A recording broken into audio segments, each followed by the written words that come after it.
అంటే మేమేం చేస్తాం? మేమేం చేయలేస్తాము. ఈ అంశంపై మాట్లాడతామని మీకు నమ్మకం ఇప్పియండి. మా సభ్యులు మాట్లాడిన తర్వాత వారికి కూడా ఇస్తారు. సార్, ఈ స్పెసిఫిక్ సబ్జెక్ట్ పైన ముఖ్యమంత్రి గారు సుప్రీంకోర్టు ఎస్సీ కేటగరైజేషన్ పైన తెచ్చిన ప్రస్తావనపై మాట్లాడమని చెప్పండి అధ్యక్ష. దానికి మాట్లాడమంటే ఎట్లా? ఎస్సీ కేటగరైజేషన్ మేము మాట్లాడమంటే ఎట్లా అధ్యక్ష? సుప్రీంకోర్టు ఇచ్చిన కేటగరైజేషన్ మేము మాట్లాడమంటే ఎట్లా అధ్యక్ష? మీరు మాట్లాడతామని చెప్పండి.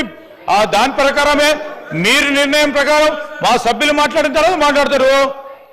ఏం సార్ ఎస్సీ కేటగరైజేషన్ ఇంత హిస్టారికల్ జడ్జిమెంట్ వచ్చిన తర్వాత ఇంతకుముందు అక్బరుద్దీన్ గారు చెప్పారు, మేము కూడా మాట్లాడతాం, we would like to express and we would like to celebrate అని మాట్లాడారు. ఆ విధమైన వ్యాధి లేకుండా ఈ స్పెసిఫిక్ సబ్జెక్ట్ సార్ అధ్యక్ష, specifically I'm on the toes and I'm requesting honourable chair on this, I'm on this subject of SC categorization, on this specific subject of SC categorization, please we will మా సభ్యులు మాట్లాడతారు, వారిని కూడా తర్వాత మాట్లాడమని చెప్పి. శ్రీ దామోదర్ రాజనరసింహ గారు.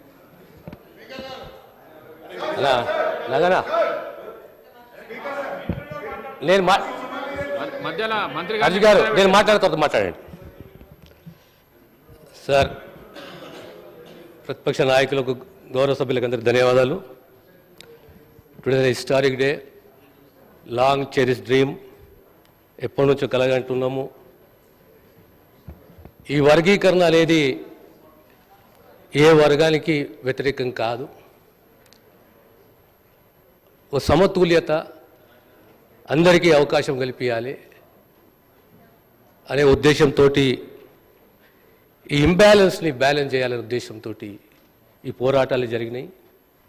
ఈ పోరాటం 20-30 ఏళ్ళ పోరాటం కాదు, గత 50 సంవత్సరాల నుంచి ఉన్నది. ఈరోజు అట్లీస్ట్ నా 63 ఏళ్లలో 50 ఏళ్ళు నేను చూశాను ఇది. Today I'm little bit emotional. ప్రత్యేకంగా ముఖ్యమంత్రి గారికి ధన్యవాదాలు తెలియజేస్తున్నాను. ప్రభుత్వం ఏర్పడ్డ 2 మాసాలకే ఏజీతో మాట్లాడి వారు ఆదేశాలు ఇవ్వడం జరిగింది. మీరు డెలిగేషన్ లీడ్ చేసి సుప్రీంకోర్టులో ఒక అడ్వకేట్ని నియమించి మనం కూడా వాదన వినిపిస్తాము రాష్ట్ర తరఫున. ఈ ప్రభుత్వం వర్గీకరణకు, సమతుల్యానికి సానుకూలంగా ఉన్నది. Will fight for the right of the downtrodden, discriminated అనే ఒక ఉద్దేశంతో ఓ డెలిగేషన్ని అప్పచెప్పారు. I led the delegation to supreme court. We have appointed a senior advocate in the supreme court and we are expecting a positive judgment. ఈరోజు చక్కటి judgement వచ్చింది. ఈ జడ్జిమెంట్ అనుకూలంగా రేపొద్దున ప్రభుత్వము తగు చర్యలు తీసుకుంటుంది. ప్రత్యేకంగా ముఖ్యమంత్రి గారికి వర్గాల తరఫున, నా తరఫున ధన్యవాదాలు తెలియజేస్తున్నాను. కడియం శ్రీహరి గారు.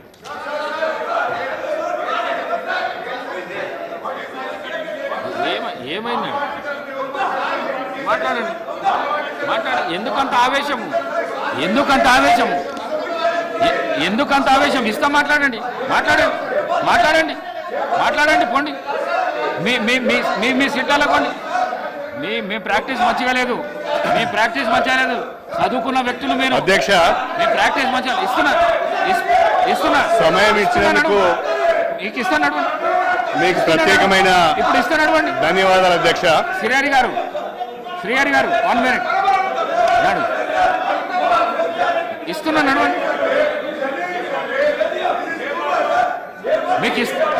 మీకు మైక్ ఇస్తా, నడవండి. మైక్ ఇస్తున్నా. మీకు ఇస్తున్నా. సబితా ఇంద్రారెడ్డికి మైకు కాదు. ఈ ఇష్యూ మీద మాట్లాడితే ఇస్తా, లేకుంటే ఇవ్వను. మాట్లాడండి. కడియం శ్రీ గారు మాట్లాడండి. 1994 జూలైలో ప్రారంభమైన ఈ ఉద్యమం 2024 జూలైలో వర్గీకరణ మీద మాట్లాడితే సుప్రీంకోర్టు ద్వారా ఎస్సీ ఒక వర్గీకరణ మీద మాట్లాడితే చరిత్రాత్మకమైన తీర్పు వెలువరించి ఈ తీర్పు ద్వారా దళిత జాతులకు సమన్యాయం చేసే మీరు ఇస్తా అంటున్నారు ఒక కదా చక్కటి అవకాశం కల్పించినందుకు హరీష్ రావు గారు ఇప్పుడు సుప్రీంకోర్టుకు ప్రత్యేకమైన ధన్యవాదాలు అధ్యక్ష.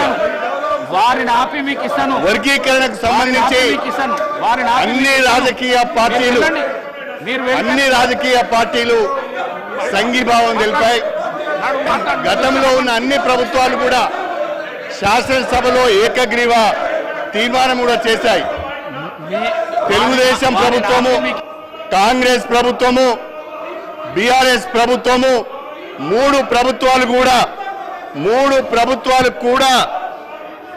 ప్రభుత్వాలు కూడా శాసనసభలో వర్గీకరణకు అనుకూలంగా ఏకగ్రీవ తీర్మానం చేసి కేంద్ర ప్రభుత్వానికి పంపించడం జరిగింది. దండోరా ఉద్యమానికి అన్ని రాజకీయ పార్టీల మద్దతు లభించింది.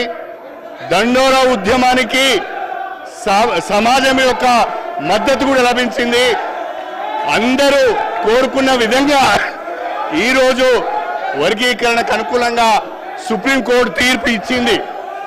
ఈ సుప్రీంకోర్టు తీర్పును అందరూ కూడా స్వాగతించాలని చెప్పి నేను మనసారా కోరుకుంటున్నాను అధ్యక్ష. 30 సంవత్సరాలుగా ఈ ఉద్యమంతో నేను అసోసియేట్ అయి ఉన్నాను. అధికార పార్టీలో ఉన్నా, ప్రతిపక్షంలో ఉన్నా నేను దండోరా ఉద్యమంతో అసోసియేట్ అయి ఉన్నాను.